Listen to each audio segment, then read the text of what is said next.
வணக்கம். சமீபத்துல சீமான் பத்திரிகையாளர் சந்திப்புல பேசியிருக்கிறார். அந்த பத்திரிகையாளர் சந்திப்புல 3 விஷயம் பேசியிருக்கிறாரு.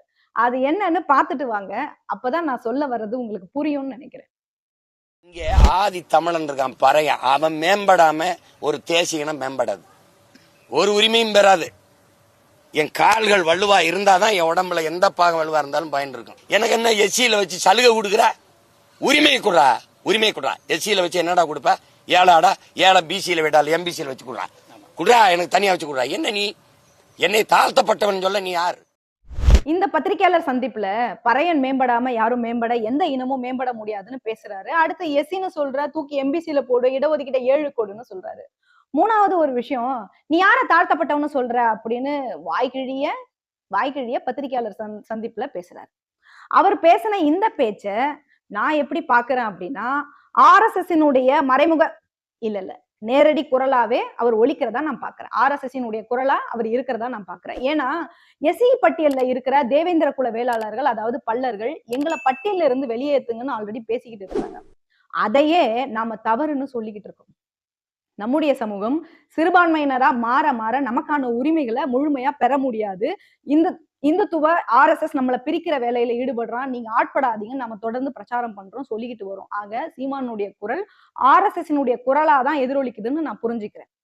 பறையறையின மேம்படாம யாரும் மேம்பட முடியாதுன்னு நீங்க சொல்றீங்க. சரி, உங்க வாதத்துக்கே நான் வரேன். முதல்ல நீங்க ஒண்ணு பண்ணுங்க. எங்க கட்சி ஆட்சிக்கு வந்தா ஒரு பறையனைத்தான் நாங்க முதலமைச்சர் ஆக்குவோம்னு சொல்லுங்களேன் பாப்போம். இல்ல அப்படின்னா எங்க கட்சி எந்த அதிகாரத்துக்கு வந்தாலும் ஒரு பறையனுக்கு தான் முதல்ல முன்னுரிமை கொடுப்போம் அப்படின்னு சொல்லுங்களேன் பாப்போம். ஏற்கனவே டாக்டர் ராமதாஸ் இருக்கார்ல, அவர் கட்சி ஆரம்பிக்கும் போது ஒண்ணு சொன்னாரு. அந்த வரலாறு தெரியுமா?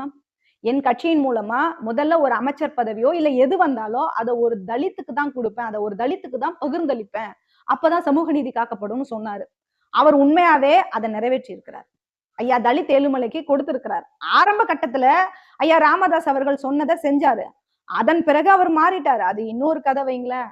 அதை பத்தி நம்ம இன்னொரு நாள் விரிவா பேசுவோம். அதுக்கான சந்தர்ப்பமும் கூடிய விரைவில் வரும் வச்சுக்கோங்களேன். நீங்க இவ்வளவு பேசுறீங்கல்ல, யாரு சீமான், நீங்க இவ்வளவு பேசுறீங்கல்ல, நீங்க போய் சொல்லுங்க. உங்க கட்சி ஆட்சிக்கு வந்தா ஒரு பறையனுக்கு தான் முதலமைச்சர் பதவி கொடுப்போம், ஒரு பறையனை தான் முதலமைச்சர் ஆக்குவோம்னு சொல்லுங்க. யார் தடுத்தா? யார் உங்களை வேணான்னு தடுத்தா? ஏன்னா நீங்க தானே சொன்னீங்க பறையர் மேம்பட்டாதான் எல்லாரும் மேம்பட முடியும் அப்படின்னு தொண்டை தண்ணி வத்த கத்துனீங்க. அப்பனா முதலமைச்சர் ஆக்குவேன், யார? ஒரு பறையனை முதலமைச்சர் ஆக்குவேன்னு போய் சொல்லுங்க சார் முதல்ல. 2வது, இடஒதுக்கீடு எங்களுக்கு சலுகைன்னு சொல்றீங்க. அது சலுகையே கிடையாது, எங்களுடைய உரிமை. பிரிட்டிஷ்காரங்க கிட்ட எங்களுடைய தலைவர்கள் போராடி பெற்ற எங்களுடைய உரிமைய சலுகைன்னு சொல்ல நீங்க யாரு? உங்களுக்கு யார் அந்த அதிகாரம் கொடுத்தது? இந்திய அரசுக்கு கிட்ட கூட நாங்க போராடி எங்களுடைய உரிமையை பெறல. 1930 பாபா சாஹிப் அம்பேத்கர் இன்ன பிற தலைவர்கள் எல்லாம் பிரிட்டிஷ்காரங்க கிட்ட போராடி வாங்கினாங்க. திரும்பவும் சொல்றேன் சீமான், இடஒதுக்கீடு எங்களுடைய உரிமை, சலுகை அல்ல. அது என்ன இடஒதுக்கீடு 7 கோடுனா புரியலையே எனக்கு. இடஒதுக்கீடு 7னா அதுவும் எம்பிசில ஏன் வைக்கணும்? இடஒதுக்கீடு வரலாறு தெரியுமா? அறவேக்காடு இடஒதுக்கீடு வரலாறு என்னைக்காவது படிச்சிருக்கீங்களா? எம்பிசினா என்ன, எஸ்சினா என்ன, எஃப்சினா என்ன, இப்படி ஏதாவது தெரியுமா? இல்ல ஸ்பெல்லிங்காவது தெரியுமா?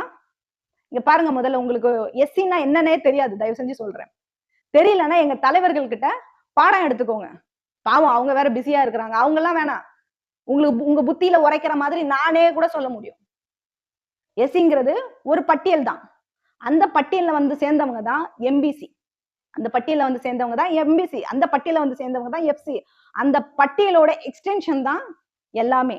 எல்லாருமே பட்டியல்ல தான் இருக்கிறாங்க. புரியுதா? ஆக ஜாதியால யாரெல்லாம் பாதிக்கப்பட்டிருக்காங்களோ, யாரெல்லாம் ஒடுக்கப்பட்டிருக்காங்களோ அவங்களுக்காக எங்களுடைய தலைவர்கள் போராடி இடஒதுக்கீடு வாங்கி கொடுத்திருக்கிறாங்க. அது என்னப்பா 7? இது எவ்வளவு பெரிய அயோக்கியத்தனமான பேச்சு.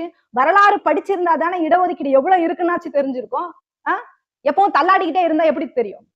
சரி, இங்க தாழ்த்தப்பட்டவன யார் தாழ்த்தினது? 2000 வருஷமா யார் தாழ்த்தி வச்சிருந்தது? ஜாதி இந்துக்கள் தானே. அப்போ நீங்க போய் ஜாதி இந்துக்கள் கிட்ட என்ன சொல்லணும் தெரியுமா? நான் சொல்லி கொடுக்குறேன், போய் சொல்லுங்க. ஏ ரெட்டியாரே, முதலியாரே, வன்னியாரே, தேவரே, பறையர் இனம் தான் உயர்ந்த இனம், அவனை தாழ்த்தாதீங்க, ஒடுக்காதீங்கன்னு போய் அங்க போய் சொல்லுப்பா. தாழ்த்தப்பட்டவனை இவ்வளவு நாளா தாழ்த்தி வச்சிருந்தீங்களே, அதெல்லாம் பண்ணக்கூடாதுன்னு அவங்களுக்கு போய் வகுப்பு எடுங்க. அதனால ஜாதி இந்துக்களை நீங்க எல்லாம் பறையனை தாழ்த்தாதீங்கன்னு போய் சொல்றதுக்கு உங்களுக்கு துணிவு இருக்குதா? அவன் தாழ்த்துறதெல்லாம் இருக்கட்டும் தம்பி, அதுக்கு முன்னாடி நீங்க நான் ஆட்சிக்கு வந்த பறையனை தான் முதலமைச்சரா உட்கார வைப்பேன்னு அறிவிச்சுதான் பாருங்களேன்.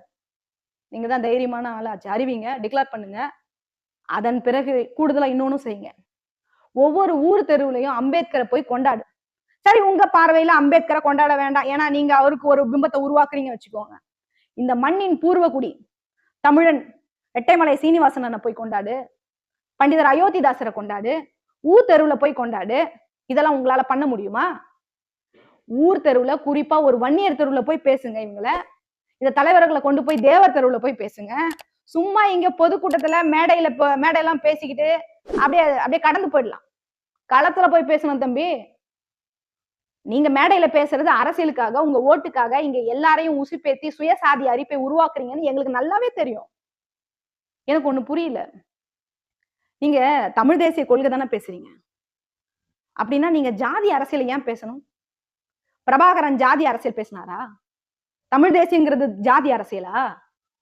இங்க நீங்க ஒண்ணு ஜாதி அரசியல் பேசுங்க, இல்ல தமிழ் தேசிய அரசியல் பேசுங்க, இல்லன்னா நேரடியா இந்துத்துவ அரசியல் பேசுங்க, RSS அரசியல் பேசுங்க. ஏதாவது ஒண்ணு ஒழுங்கா பேசியா? மேடைக்கு மேடை ஏதோ ஒண்ணு பேசிக்கிட்டு உளறிக்கிட்டு சுத்திக்கிட்டு இருக்கிறீங்க. செட்டியார் வீட்டுக்கு போனா அங்க போய் ஒரு பேச்சு, சௌராஷ்டிரா மாநாட்டுக்கு போனா அங்க போய் ஒரு பேச்சு, வன்னியர் மாநாட்டுக்கு போனா எங்க ஐயா தான் இவரு, எங்க கொய்யா தான் இவருன்னு பேசுற. யாரையா நீ? லூசா நீ? ஆனா ஒரு நாள் ஆச்சும் நான் நாடார்னு போய் சொல்லியிருக்கியா? நான் நாடார் தலைமையில எல்லாரும் ஒன்று சேருங்கன்னு உங்களால சொல்ல முடியுமா? இத தைரியமான ஆளாச்சுங்களே. பறையன்னு சொல்றீங்க, பல்லுன்னு சொல்றீங்க. நான் தான் நாடார், என் தலைமையில எல்லா ஜாதியும் வாங்கடான்னு நீங்க சொல்லி பாருங்க. சொல்லிதான் பாருங்களேன். உங்களுக்கு துணிவு இருந்தா இந்த வார்த்தையை சொல்லுங்க பாப்போம். அதுக்காக நான் காத்துக்கிட்டு இருக்கேன்.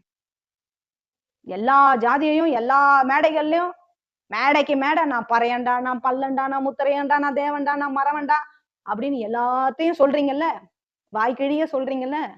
நீங்க போய் ஊர் தெருவுல நான் நாடால போறேன், என் பின்னாடி எல்லா ஜாதியும் வாங்கன்னு சொல்லுங்களேன் பாப்போம். சொல்லித்தான் பாருங்களேன். ஒருத்தன் உங்க பின்னாடி வரமாட்டான். நீங்க இங்க இருக்கிற எல்லா ஜாதியும் சும்மா பேசி உசுப்பேத்திட்டு குளிர்காய நினைக்கிறீங்க. RSS செய்யற, பிஜேபி செய்யற வேலைய நீங்க நாசுக்கா தமிழங்கிற பெயரால அந்த அரிப்பை சொரிஞ்சுக்கிட்டே இருக்கீங்க. இதெல்லாம் வேணாம் தம்பி, நிறுத்திக்கோங்க.